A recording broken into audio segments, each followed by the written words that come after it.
গরুর মাংস ছোট ছোট করে কেটে এটাকে ভাজি করা হবে। এই জন্য এটাকে ছোট ছোট করে কাটা হয়েছে।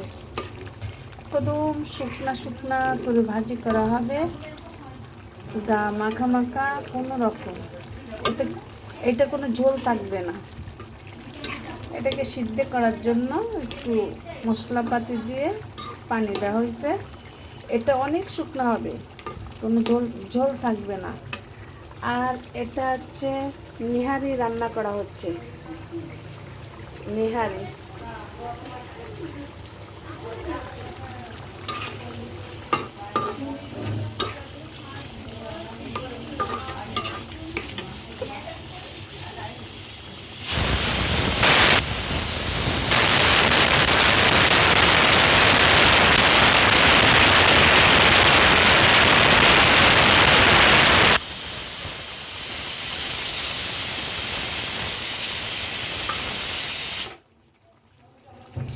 এই ঝোলটা টেনে গেলে অনেক শুকনো হবে, একটু ঝোল থাকবে না, গা মাখা মাখা থাকবে।